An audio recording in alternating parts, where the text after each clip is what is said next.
that's today. I'm gonna say, could not see that at all. It was yesterday, maybe. Yeah, we'll say maybe like half of it.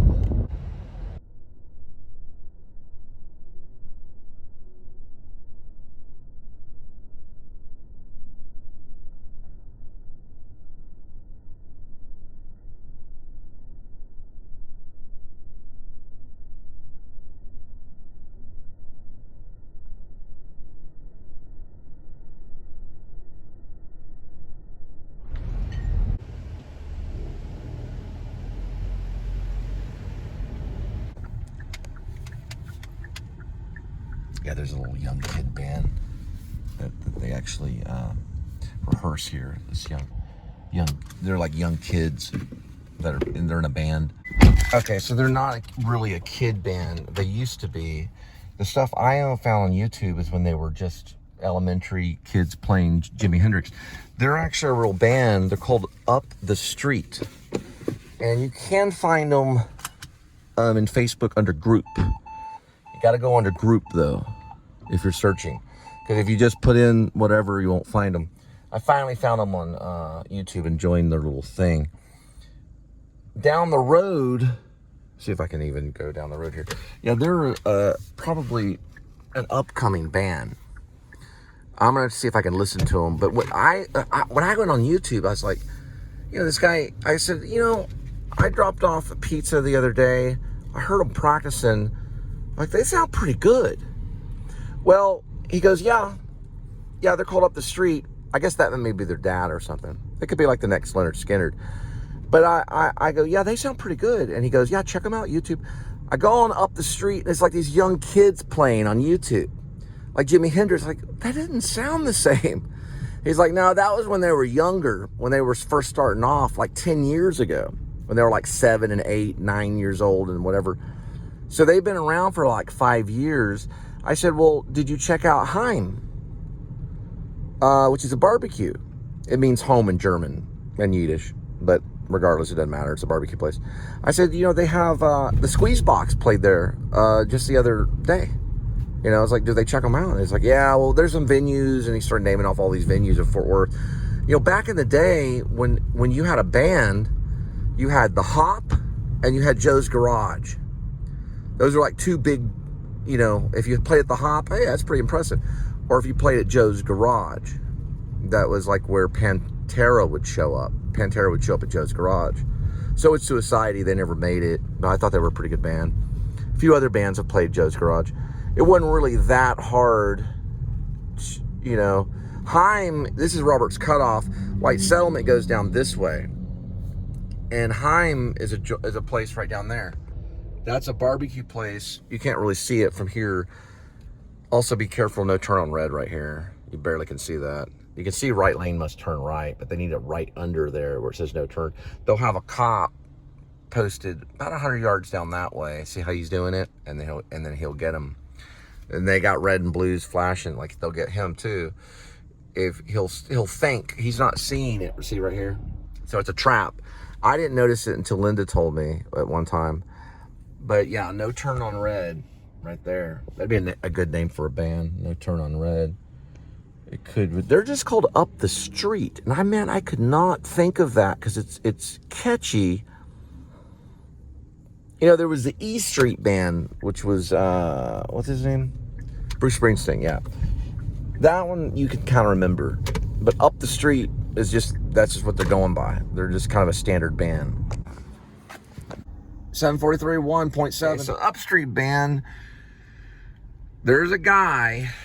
He's way out. Okay, so I dropped him off in I got him at the airport. I can't think of his name or anything, but he's worked with all of them. And he's got a studio, maybe East Texas. He's got one probably close to Austin. And he is the guy probably that's trying to lift off a few bands. But I cannot think of his name. He's pretty cool. He's a pretty cool dude. But he's got like 2 major studios in Texas. And I saw him at the airport and took him to Crowley. But it's expensive. It's thousands of dollars an hour. He's like the real thing. He's got the sunglasses and everything, and he travels and stuff like that. But he deals in taking music and then making it worthy. North Carolina. 919.9, 3.5. All right, finally, after all this time, I had to do a lot of digging. I found them on SoundCloud. They're called Up the Street. They're a band. They're very close to where we're at. I met, I guess, maybe a relative or a dad. I've talked to him a few times. I dropped him off some pizza a few times. He's got to watch out because they're young, and he could be an Elvis impersonator, because he does blue suede shoes, and he does That's Alright very well. It's very high quality, but that could turn into him being an Elvis impersonator. Nothing wrong with covering Elvis. I'm not the biggest Elvis fan. I like Hound Dog, and I like Suspicious Minds. But the other song, the Woman on My Mind, and I'll have to look up to see if that's a cover, that's got some magic. So they do have a lot of promise. I think they're a pretty tight band. They're dealing with a pretty competitive crowd. I know they're going to do a show coming up May 17th. Don't know if I can make it. But it's at something called the Trading Post, somewhere in the River District of Fort Worth, which is pretty much kind of what they call on the edge of West Worth, which is not too far from the base. So they're somewhere out there. They're teetering on maybe getting on a big show like The Voice or something. We don't know. I don't know if the lead guy would get on The Voice. He could try. My thing is, he wants to go out into a field and practice throwing his voice, if he knows what that is. And that's where he's going from a low to a high octave, and listening to it kind of echo off the wheat field or something, where it's going to take him many years before that voice has some, like, what I call Henley in it, or even Pattison from like Drive-By Truckers or something. You know what I mean? It's like there's different levels of a voice. I think it'll get there. It depends on how long a band stays together. Like Lynyrd Skynyrd, even though they had to rehearse quite a bit, when they did take off finally, when they finally got to that point from the Hell House and were rehearsed enough, I think we're going to the palm reading, they took off very fast. And this was a time when you could travel with the concert, and it was new. You could take off on a jet, you could land, you could have that concert, you could take off on another jet and land, have another concert. And that was new during the time of Lynyrd Skynyrd. It was new to play stadiums and then another day later play another stadium. It was madness with Lynyrd Skynyrd. And what happened is they pushed it so hard, they ran out of jet fuel and fell out of the sky and died. But they're still around. But man, let me tell you, you literally, there it is, the palm reading. You literally have to play, like, let me tell you the secret of Lynyrd Skynyrd and Kurt Cobain and the Nirvana. Lynyrd Skynyrd literally locked themselves into the Hell House, which is a shed they played in without any air conditioning. It was horrible. And they rehearsed in there for a very, very long time, for long times of the day and stuff. They'd go jump in the river to cool off. It drove them mad to the point where they became stars. Kurt Cobain did about the same thing on his guitar. He pretty much just isolated himself with the guitar for a very long period of time and learned everything he needed to learn, and then they took off with Nirvana. So it takes time before you get their attention. These guys that are big. I got to drop off the palm reader. But anyway, it takes a little bit of time. I put on some Drive-By Truckers, and they got some really good ones. They got, just recently in 2023, they released the Complete Works or something like Complete something Drive-By Truckers. And what I say about a band or a book you write or whatever it is that you're trying to do, if you don't love it no more, why even try? Stephen King, I remember hearing him talk. Well, he more like wrote. I hear him in my mind when I read. It's like he's talking. But he had written this story, and he had written it hard and good. Then he looked down at the paper and had all the words. And he said to himself, I just don't love this. I don't have any emotional connection to this story. And he just threw it all away. Now we never read that story, and we don't know why. But see, everything he writes down, if he doesn't have an emotional connection to it, he just throws it all away. And I agree.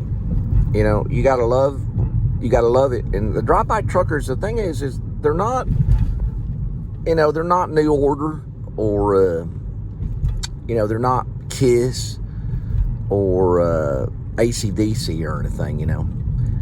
But you hear that love coming out in the microphone, that there's something about it, and you just can't nail it. But they're a dang good band. Or they really are. And I don't talk this way hardly ever. I'm listening to them right now. I'm going through a lot of sound. I put my SoundCloud back on. But I remember when Linda and I... Oh, wait. They got this going on. You guys work right into the night. Look at that flame going right there. They just work and work and work until they finally go to 7-Eleven and get some cold beer. Now, when Linda and I started what's known as the Linda and Cole Band, it's had a lot of abbreviations. I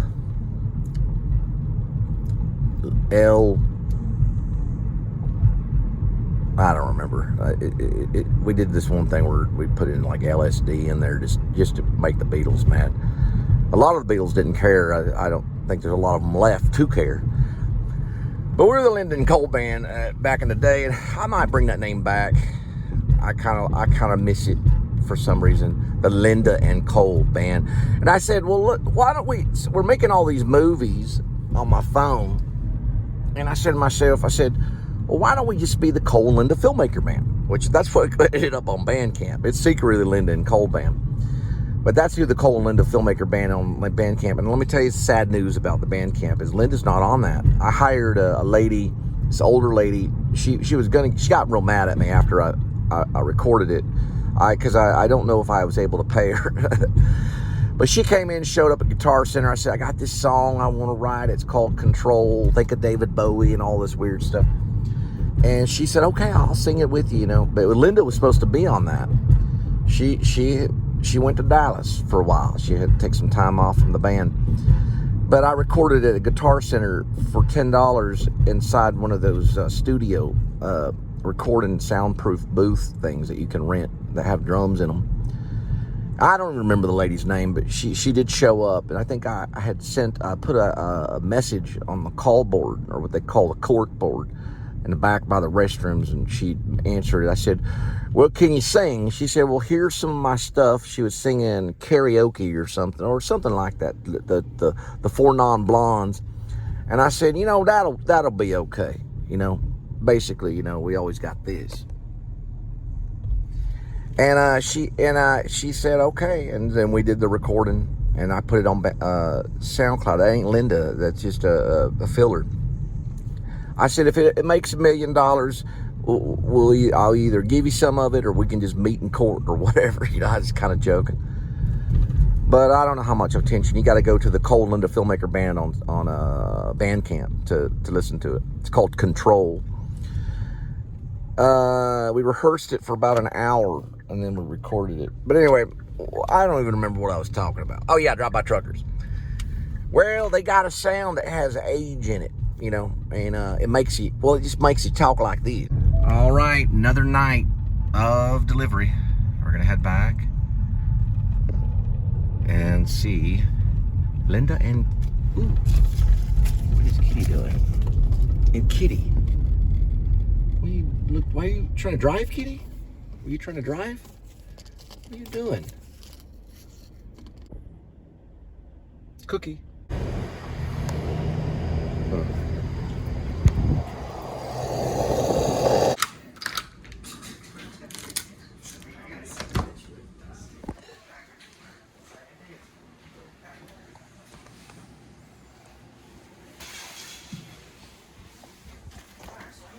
Oh no. Cat will be a cat. Pizza Cat. Okay, so you're calling who? It wasn't Led Zeppelin, was it? She calls it MHMR. That's what it's called, mental health resources. No, it's MHMR. Oh, no, I'm fine. We're just listening to the music. She's listening to the waiting music at MHMR. It's a good idea for a song. We could call it MHMR. Why don't we call it MHMAR? What the hell is that? MHMR. LMH, what are you doing, kitty? What? Do you have it? You want a headbang? Kitty's headbang. Oh, sorry. Mom thinks I'm too rough. Come on, you want to fight? Come on, Tyson. He's a male kitty. Oh, golly. Jesus. Call my lawyer. All right, here we go with today's kitty. 9 lives. Each life has a kitty. Numbers 1 through 9. See, come on, kitty, do it. Spin the kitty. Spin the kitty. Pick a life. Today's kitty is Edmund. Here we go. It's monitored. Who do you think it's monitored by the Philippines? Seriously. Listen. Yeah. Yeah, it sounds like Lynyrd Skynyrd. Oh, it's Lynyrd Skynyrd. No, it just sounds like him. Who is it? It's the MHMR one. It sounds like Lynyrd Skynyrd. Is that the number 12? Hang on, I gotta do something. Yeah, I did charge you. Oh my gosh. All right, here we go. I'm trying, kitty. I'm trying. What's upside?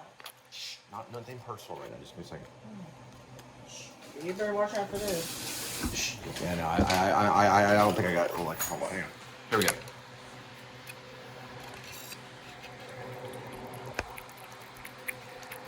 They have a lost and found milky Milkalicious Hershey's.